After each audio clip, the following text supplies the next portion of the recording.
તમારે પોતાનો ધંધો શરૂ કરવો છે પરંતુ તમારી પાસે પૈસા નથી અને પૈસા માટે લોન લેવા અલગ અલગ બેંકના ધક્કા ખાઈ રહ્યા છો પરંતુ કંઈ મેળ નથી પડી રહ્યો તો હવે ચિંતા કરવાની જરૂર નથી કારણ કે સરકારની એક યોજના છે જ્યાં સરકાર તમને 3 લાખ રૂપિયા સુધીની લોન આપે છે અને મજાની વાત તો એ છે કે આ માટે તમારે કંઈ પણ વસ્તુ ગીરવે નથી મૂકવાની કઈ છે આ યોજના કોને મળશે આનો લાભ અને કેટલું વ્યાજ ચૂકવવાનું છે જાણીશું વિગતવાર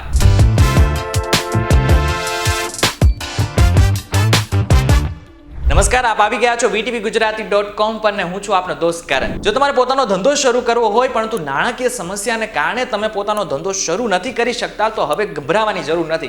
કારણ કે સરકારની એક યોજના છે જેનું નામ છે PM વિશ્વકર્મા યોજના જ્યાં સરકાર તમને 3 લાખ રૂપિયા સુધીની લોન આપે છે એ પણ ફક્ત 5% દરે હવે આ લોન લેવા માટે તમારે અમુક શરતોનું પાલન કરવાનું છે આ 3 લાખ રૂપિયા સુધીની લોન તમને 2 તબક્કામાં ચૂકવવામાં આવે છે પહેલા તબક્કામાં જ્યારે તમે ધંધો શરૂ કરો છો ત્યારે તમને 1 લાખ રૂપિયા આપવામાં આવે છે આ 1 લાખ રૂપિયા તમને 18 મહિના સુધી વાપરવા આપે છે 18 મહિના બાદ જ્યારે તમે આ 1 લાખ ચૂકો છો કે તમારા ખાતામાં બીજા તબક્કાના 2 લાખ રૂપિયા આપવામાં આવે છે જે તમારે 30 મહિનામાં પાછા આપવાના છે અને આ બધામાં મજાની વાત તો એ છે કે આ લોન લેવા માટે તમારે કોઈ પણ વસ્તુ ગીરવે નથી મૂકવાની હવે તમને એક પ્રશ્ન થતો હશે કે શું કોઈ પણ વ્યક્તિ આ લોન લઈ શકે તો ના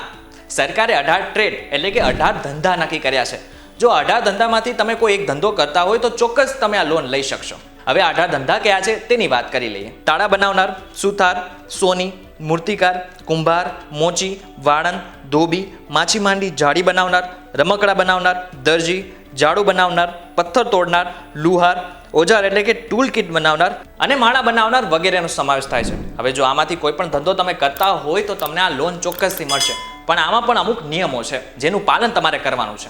પહેલો નિયમ તમારી ઉંમર 18 થી 50 વર્ષની વચ્ચે હોવી જોઈએ બીજો નિયમ તમે દેશના નાગરિક હોવા જોઈએ અને ત્રીજો નિયમ તમે જે પણ ધંધો કરી રહ્યા છો તેનું સર્ટિફિકેટ તમારી પાસે હોવું જોઈએ હવે વાત કરી લઈએ કે તમારે કયા કયા દસ્તાવેજની જરૂર પડશે આધાર કાર્ડ પાન કાર્ડ આવક અને જાતિનું પ્રમાણપત્ર રેશન કાર્ડ પાસપોર્ટ સાઇઝનો ફોટો અને બેંક પાસબુક હવે આ બધી વસ્તુ જો તમારી પાસે હોય તો તમે આગળની પ્રોસેસ એટલે કે રજિસ્ટ્રેશન કરી શકશો આ રજિસ્ટ્રેશન કરવા માટે તમારે pmvishwakarma.gov.in પર જવાનું છે આ વેબસાઇટ પર ગયા પછી તમને ડાબી સાઈડ લોગિનનો ઓપ્શન હશે એના પર ક્લિક કરો અને એમાં CSC ના ઓપ્શનમાં CSC આર્ટિશિયન પર એન્ટર થવાનું રહેશે હવે જેવા તમે એન્ટર કરશો કે તમને CSC લોગિન આઈડી અને પાસવર્ડ માંગશે હવે જો તમારી પાસે CSC લોગિન આઈડી અને પાસવર્ડ નથી તો ગભરાવાની જરૂર નથી તમે કોઈ પણ નજીકના CSC કેન્દ્રમાં જઈને આ લોગિન આઈડી અને પાસવર્ડ એટલે કે રજિસ્ટ્રેશન કરાવી શકશો હવે તમને પ્રશ્ન થતો હશે કે મારી આસપાસ CSC કેન્દ્ર છે ક્યાં તો આ ચેક કરવા માટે તમારે ગૂગલમાં CSC નિયર મી લખવાનું છે તમે જોશો કે તમારી આસપાસ જેટલા પણ CSC કેન્દ્ર હશે તે તમને બતાવશે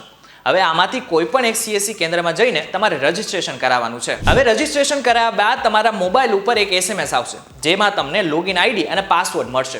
આ લોગિન આઈડી અને પાસવર્ડ તમારે વિશ્વકર્મા યોજનામાં લોગિન કરતી વખતે નાખવાનું છે જેવા તમે લોગિન આઈડી અને પાસવર્ડ નાખશો કે તમને અમુક વિગતો અને માહિતી માંગશે એ માહિતી વિચારી સમજીને ભરવાની છે આ વિગતો અને માહિતી જેવી ભરશો કે તમારે દસ્તાવેજ સ્કેન કરીને અપલોડ કરવાના રહેશે આ દસ્તાવેજ અપલોડ કર્યા બાદ તમારા મોબાઈલમાં એક SMS આવશે આ SMS કન્ફર્મેશનનો મેસેજ હશે